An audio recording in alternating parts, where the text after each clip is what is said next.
आप सभी अवगत हैं कि सौंदर्य लहरी श्रीमदाद्य शंकराचार्य जी द्वारा विरचित एक अन्यतम स्तोत्र है। आज मैं उसी स्तोत्र के 58वें श्लोक को आपके समक्ष परोसने का कार्य कर रहा हूं। श्लोक कुछ इस प्रकार है।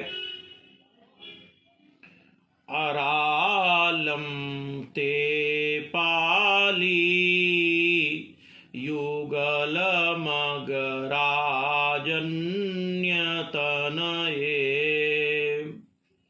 न केसामाधत्ते कुसुम शरको दण्डकुतुकम् तिरश्चीनो यत्र श्रवणपथमूल्यङ्घ्य विलसन् नपाङ्गव्यासङ्गो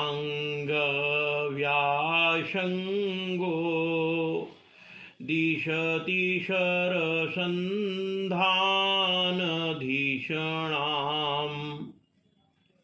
इस श्लोक का भावार्थ यह है कि हे नगाधिराज तनय, कर्ण पथ का उल्लंघन करके शोभित हो रहे ये जो आपके वक्र कटाक्ष हैं, जो एक प्रकार से बुद्धि में धनुष पर चढ़ाए गए बाण का आभास पैदा कर रहे हैं, ऐसी टेढ़ी जो आपके दोनों कानों की लौ है, पंक्ति है, इसमें कामदेव के धनुष का कुतूहल पैदा करने की क्या शक्ति उत्पन्न नहीं हो जाती? अर्थात वह इस प्रकार का सभी में कुतूहल उत्पन्न कर देती है। प्रकारांतर से श्रीमदाद्य शंकर यह कहना चाहते हैं कि हे पर्वतराज की दुहिता पार्वती, आपकी आँखों और बाहरी कर्णपाली के बीच का जो घुमावदार वलय है, यह कौतूहल का विषय है, क्योंकि लोग इसे मनमथ का धनुष समझ लेते हैं। जब आप अपनी आंखों को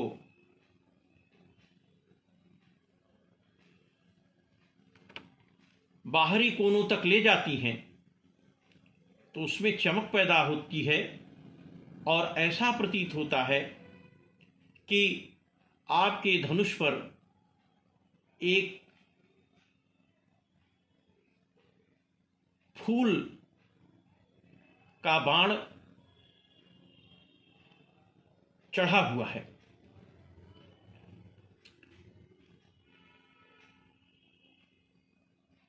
आप इसे यूं भी कह सकते हैं कि इस श्लोक में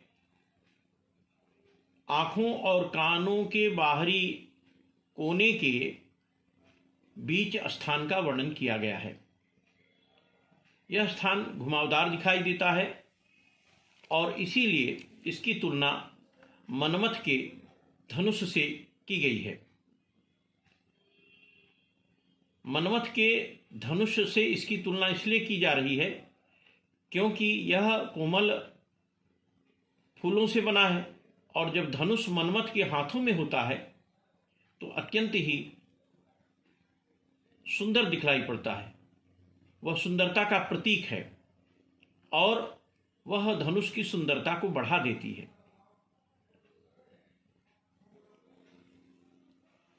इस रूप में मां पार्वती के आंखों और कानों के बीच के स्थान को मनमथ का धनुष समझ लेता है। जहां मनमथ धनुष के मध्य भाग को अपनी हाथों से पकड़ता है, उस प्रकार के स्थल का भाव उत्पन्न होने लगता है। और चूंकि धनुष है तो बाण भी होना चाहिए, इसलिए मां राजराजेश्वरी त्रिपुर सुंदरी के चंचल चलायमान जो नेत्र हैं, अर्थात उनकी जो तिरछी नजर है, नेत्र विक्षेप है, वह उस धनुष पर चढ़े हुए फूल के बाण सा परिलक्षित हो रहा है।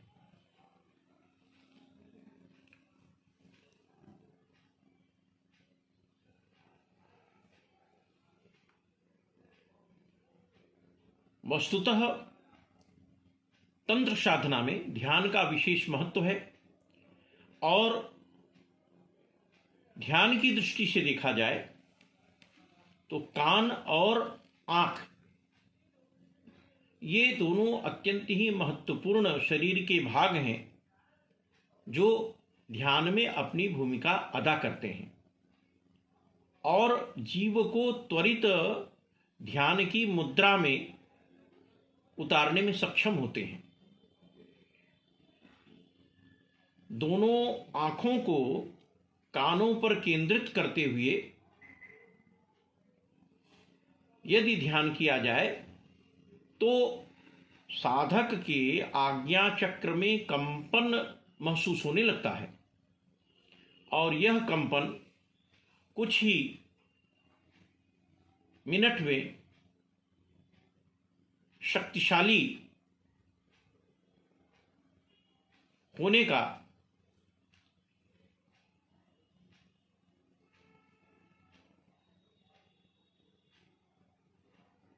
भाव उत्पन्न करता है। और यदि इस आज्ञा चक्र के कंपन पर ध्यान दिया जाए और साधक अनवरत यदि साधना कर रहा है तो इस कंपन पर ध्यान दे करके वह कुछ ही मिनटों में समाधि की अवस्था तक में प्रवेश कर सकता है। इस भावभूमि में श्रीमदाद्य शंकर ने मां पार्वती के इस नेत्र विक्षेपण और उसके विस्तारण को व्याख्यायित किया है। धन्यवाद।